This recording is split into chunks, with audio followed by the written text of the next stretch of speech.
예, CBS 라디오 한판 승부 함께하고 계십니다. 방역 당국이 오늘 백신 4차 접종을 50대 이상 그리고 18세 이상의 기저질환자를 확대하고 확진자 7일 격리 의무를 유지하는 코로나19 방역 대책을 새로 발표했습니다. 8월 중순에서 9월 말까지 하루 최대 20만 명까지 확진자가 나올 수 있다라는 전망인데요. 현 정부의 방역 대책 적절한 것인지, 그리고 우리 개인들은 어떤 준비를 해야 할지 전문가 말씀 나눠봅니다. 이재갑 한림대 강남성심병원 감염내과 교수 연결합니다. 교수님 나와 계시죠? 네, 안녕하세요. 예, 교수님을 계속 연결하는 상황 정말 힘드네요. 교수님 쉬셔야 되는데.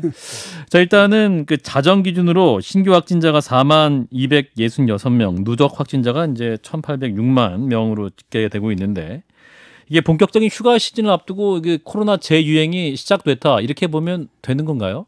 네, 일단 2주 전부터 확진자가 증가되는 게 확연하게 드러나고 있기 때문에요. 예. 재유행이 시작됐다라고 볼 수 있을 것 같고요. 그다음에 재유행의 속도 자체는 예전보다는 조금 더디게 올라갈 것 같기는 합니다. 근데 그럼에도 불구하고 8월이나 9월 초쯤에 피크를 이제 칠 것 같고, 그 규모는 아직까지 좀 명확하게 말씀드리기는 어렵지만 여러 네. 수학적 모델링 보면 한 15만 명에서 20만 명 수준까지 올라갈 수 있겠다, 이렇게 이야기를 하고 있습니다. 교수님, 그 지금 말씀은 좀 약간 충격적인데, 정부가 이것에 관련된 예측을 못했던 건가요?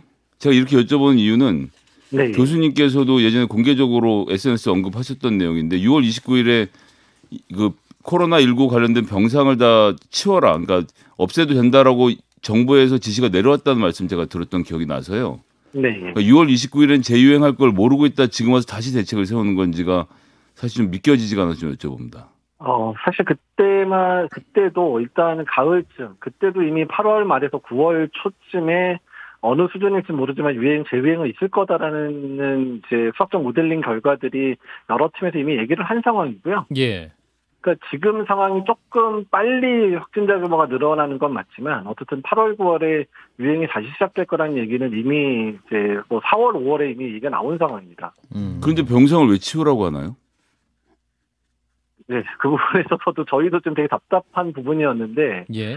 그러니까 5월 말부터 6월 초에 확진자가 급감을 하면서 대개의 병원들의 입원 환자들이 10병상 가지고 있는 병원에 1~2명 정도 입원하는 상황이 계속 반복이 되긴 했거든요. 그러니까 코로나 전문 병상을 말씀하시는 거죠? 네, 예. 맞습니다. 코로나 전문 병상. 그러니까 저희들 같은 경우도 45병상까지 운영을 했었는데, 그 당시에 중환자실 한 2명, 일반 병실 한 3~4명 입원을 하던 상황이다 보니까, 예. 정부 차원에서 이제 2월, 3월, 4월에 정부의 예측 자료보다 너무 많은 확진자가 발생을 했습니다.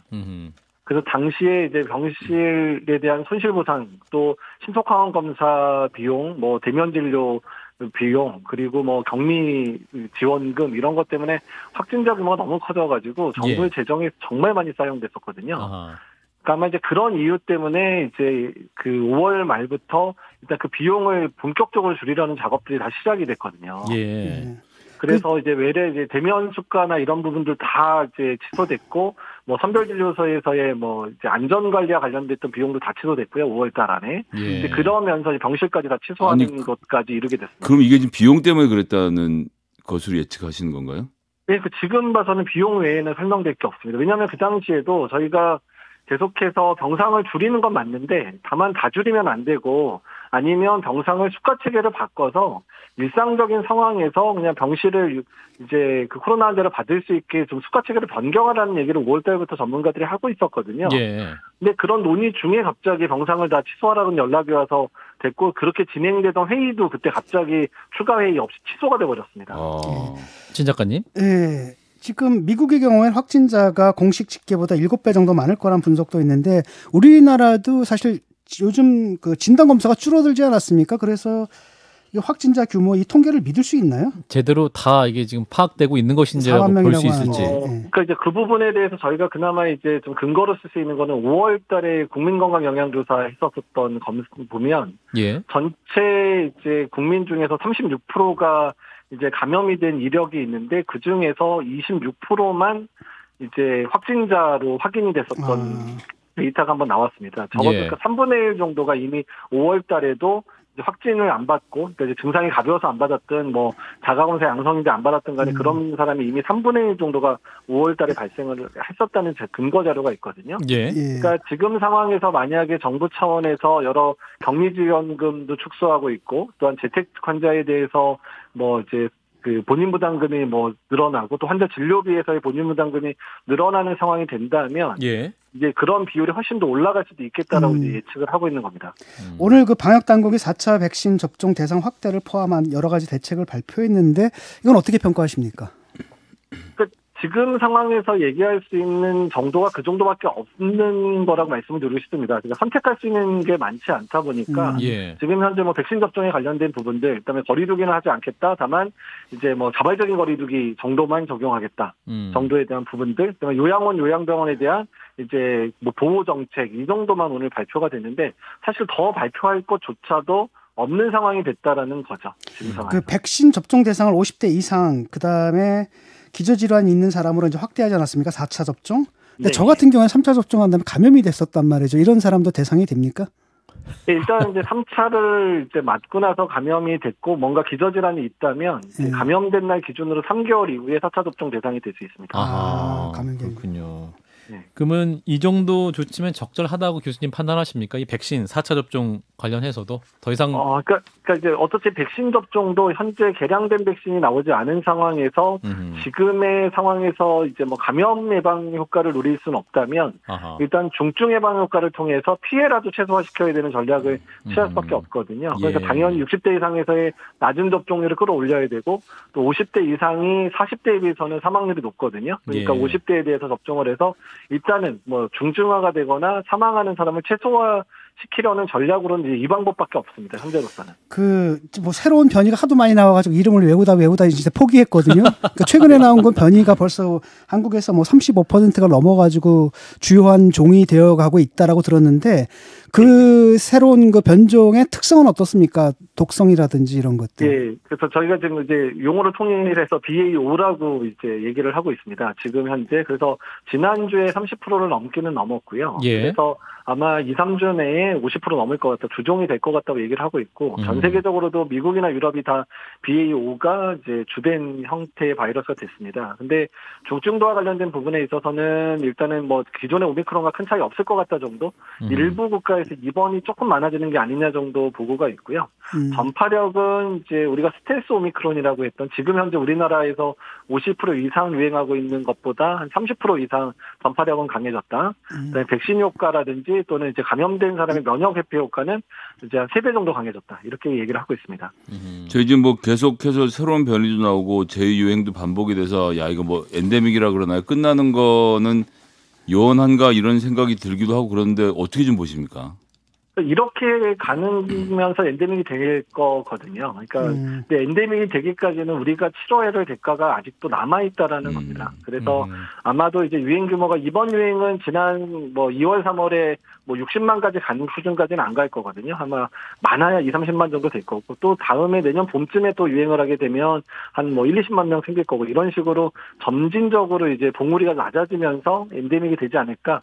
이 정도로 예측을 하고 있습니다. 교수님 지금 내년 봄이라고 하시는데 그 정기석 국가감염병 위기대응 자문위원장은 이번 겨울만 잘 넘기면 내년부터는 다른 세상에서 살 수 있다 이런 말씀도 하셨던데요. 근데 어떻게 저는 이제 평가하시겠습니까? 방역 당국이나 이제 어떤 특정한 위원회 위원장을 맡으신 분들은 언제나 단정적인 표현을 쓰면 안 된다라고 꼭 말씀을 드리고 싶거든요. 그러니까 우리가 아직 팬데믹을 2년 반을 겪었지만 아직도 우리가 지금의 상황이 이렇게 다시 악화될지 또는 오미크론이 나올지 델타가 나올지 예측했었던 전문가 아무도 없습니다. 근데 그러기 전에 언제나 많은 전문가나 뭐 정부의 관료들이 올해만 잘 지내면 아니면 야 이번 2달만 잘 지내면 이런 얘기 계속했었는데 지금까지 맞아떨어진 적 한 번도 없거든요.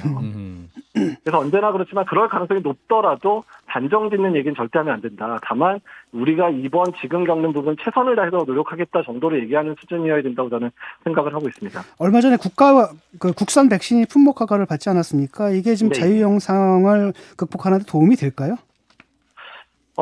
일단 이제 지금 허가는 기초 접종으로만 허가를 받았습니다. 그러니까 아예 백신 안 맞은 사람들에 대해서 허가를 받았고요.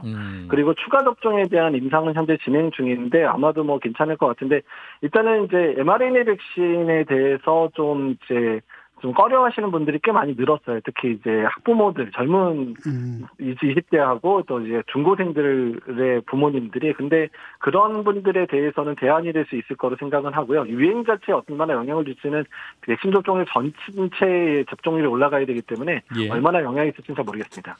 그리고 이게 이제 뒤늦게 이제 코로나19에 걸리시는 분들이 있는데 이제 격리자에 대한 지원도 정부가 축소하는 방향 아니겠습니까? 그래서 이제 지원이 축소되다 보니까 먼저 걸린 사람 지원 많이 해주더니 나중에 걸린 사람 왜 이렇게 또 지원이 적냐 이러면서 또 이렇게 또 비판하시는 분도 있습니다. 교수님께서 이렇게 전반적으로 이 격리자에 대한 지원 줄어드는 방향은 어떻게 판단하고 계십니까? 그러니까 이제 이 부분이 문제인데요. 그러니까 어쨌든 취약계층에 대해서는 격리지원금 이제 지급하는 게 되긴 됐지만, 예. 현재 기준이 30인 이상의 직장에 대해서는 이제 유급에 필요한 지원금을 안 주기로 했는데, 예. 솔직히 말씀드리면 30인 이상인 기업 중에서도 영세한 데도 되게 많고요. 그리고 이제 아프더라도 병가 안 주는 데도 많거든요. 맞습니다. 이렇게 되면 코로나19 감염돼도 병가 안 줄 가능성 상당히 높아집니다. 이제 그런 것 자체가 이제 정말 이제 대기업이나 이런 노동자들은 아프면 쉴 수 있는데 그러지 못한 사람 못 쉬는 상황을 만들게 될 거고, 그 부분이 숨겨진 감염자를 많이 만들어내면 유행을 촉진하는 거를 이제 작용할 수도 있기 때문에 적어도 격리지원금은 법적 격리가 아예 해제하는 시점이 될 때까지는 계속 지원을 해야 된다고 저는 생각을 하고 있습니다. 예, 법적 격리 해제되까지 유지해라. 끝으로 몇 가지 질문 더 하시면. 본격적인 이제 휴가철 앞두고 있지 않습니까? 또 해수욕장 뭐 이런 데 난리가 날 텐데 국민들께 당부하고 싶은 얘기가 있다면 좀 해주십시오. 그러니까 이제 정부 차원에서 거리두기를 강화는 안 할 거거든요. 여러 경제적인 이유도 있고 거리두기 효과도 많이 제한적이니까. 다만 자기 건강과 가족들의 건강은 이제는 본인이 지킬 수밖에 없는 상황이 되고 있습니다. 예. 그래서 본인의 건강을 지킬 수 있는 기본 수칙을 잘 지키시면 좋겠고, 그다음에 여행이나 해외 여행에서도 본인이 감염되지 않도록 노력하는 것 자체가 가족들을 보호하는 측면, 또 본인을 보호하는 측면이라는 부분들을 꼭 기억해 주시면 좋겠습니다. 예, 교수님 말씀 여기까지 듣겠습니다. 감사합니다.